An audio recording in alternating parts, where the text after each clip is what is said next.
امریکی وزیر خارجہ کی فلسطینی اتھارٹی کے صدر محمود عباس سے ملاقات۔ اسرائیل حماس جنگ بندی میں ایک دن کی توسیع، مزید یرغمالی اور قیدی رہا ہونے کا امکان۔ چین میں سانس کی بیماریوں میں اضافہ۔ وائس آف امریکہ واشنگٹن سے اہم خبروں کے ساتھ سعدیہ زیب رانجھا۔ امریکی وزیر خارجہ اینٹنی بلنکن نے جنگ شروع ہونے کے بعد سے مشرق وسطی کے اپنے تیسرے دورے پر رام اللہ میں فلسطینی اتھارٹی کے صدر محمود عباس سے ملاقات کی۔ اس سے قبل بلنکن نے اسرائیلی وزیراعظم بنیامین نیتن یاہو اور اسرائیل کے صدر سے ملاقات کی اور کہا کہ اسرائیل اور حماس کی جنگ بندی کو طول دینے کی کوششیں جاری ہیں اور یہ کہ اس عارضی جنگ بندی سے فائدہ ہوا ہے۔ Secure the release of hostages from Gaza and from Hamas, and we have seen over the last week. ہم وائس آف امریکہ واشنگٹن سے آپ سے مخاطب ہیں۔ اسرائیل کا کہنا ہے کہ اس نے حماس کے ساتھ جنگ بندی کو کم از کم ایک دن مزید بڑھانے پر اتفاق کیا ہے۔ اسرائیل ڈیفنس فورسز نے عبرانی میں ٹویٹ کیا کہ موقوفیوں کی رہائی کے عمل کو جاری رکھنے کے لیے ثالثوں کی کوششوں اور معاہدے کی شرائط کے تحت جنگ بندی جاری رہے گی۔ حماس کے عسکریت پسندوں نے بدھ کے روز متحارب فریقوں کے درمیان جنگ بندی کے چھٹے روز 16 یرغمالیوں کو رہا کیا، جبکہ مذاکرات کاروں نے لڑائی کے وقفے کو بڑھانے اور اسرائیلی جنگوں میں قید فلسطینیوں کے بدلے مزید یرغمالیوں کو آزاد کرانے کے لیے کام کیا۔ اسرائیل کے اعلیٰ سفارتکار نے جمعرات کو کہا کہ وہ میڈرڈ میں اپنے نمائندے کو ہسپانوی وزیر اعظم کے اشتعال انگیز ریمارکس پر واپس بلا رہے ہیں، جو انہوں نے غزہ میں اسرائیل کی فوجی مہم کی قانونی حیثیت پر سوال اٹھائے، اسرائیل کے وزیر خارجہ ایلی کوہن نے ایکس پر لکھا کہ اسپین کے وزیر اعظم کے اشتعال انگیز ریمارکس کی وجہ سے، جنہوں نے ایک بار پھر بے بنیاد دعوے دہرائے، ہم نے اسپین میں اسرائیلی سفیر کو یروشلم میں مشاورت کے لیے طلب کرنے کا فیصلہ کیا ہے۔ ہم وائس آف امریکہ واشنگٹن سے آپ سے مخاطب ہیں۔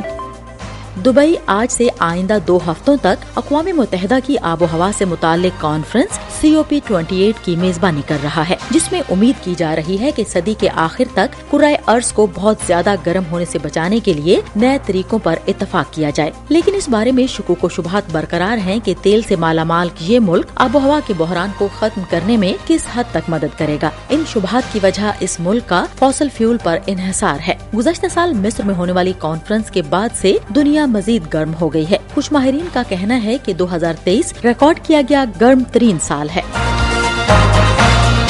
روس نے انٹرنیشنل LGBT موومنٹ پر جمعرات کو پابندی عائد کر دی اور یہ دعویٰ کیا کہ یہ ایک انتہا پسند گروپ ہے جس نے کمیونٹی کے خلاف ایک طویل کریک ڈاؤن کو تقویت دی ہے۔ جج نے فیصلہ دیا کہ بین الاقوامی LGBT عوامی تحریک اور اس کی ذیلی شاخیں انتہا پسند ہیں اور روس کی سرزمین پر اس کی سرگرمیوں پر پابندی لگائی جا رہی ہے۔ اقوام متحدہ نے بین الاقوامی LGBT تحریک پر روس کی پابندی کی مذمت کی ہے۔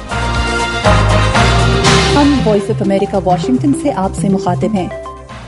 چین کے سرکاری نشریاتی ادارے CCTV کے مطابق جنوبی چین میں سانس کی بیماریوں کے کیسز بڑھ رہے ہیں اور شنگھائی میں 8000 سے زیادہ مریض ایمرجنسی میں داخل ہو رہے ہیں اور روزانہ 1400 سے زیادہ آؤٹ پیشنٹس میں ڈرپس تقسیم کی جا رہی ہیں۔ چین کے وزیر خارجہ وانگ یی نے اقوام متحدہ کی سلامتی کونسل کے اجلاس میں کہا کہ چین میں سانس کی بیماریوں میں حالیہ اضافہ تمام ملکوں کو درپیش ایک مشترکہ مسئلہ ہے اور چینی حکام نے اس پر مؤثر کنٹرول کیا ہے۔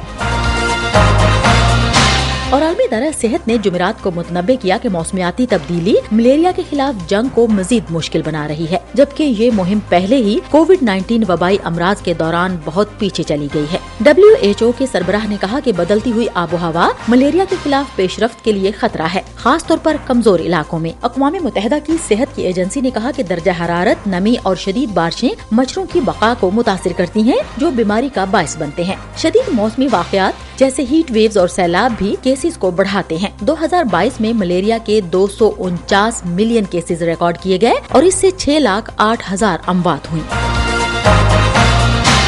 اس کے ساتھ ہی اہم خبروں کا یہ بلٹن اب ختم ہوتا ہے۔ سعدیہ زیب رانجھا اور ایڈیٹر بہجت جیلانی کو اجازت دیجیے۔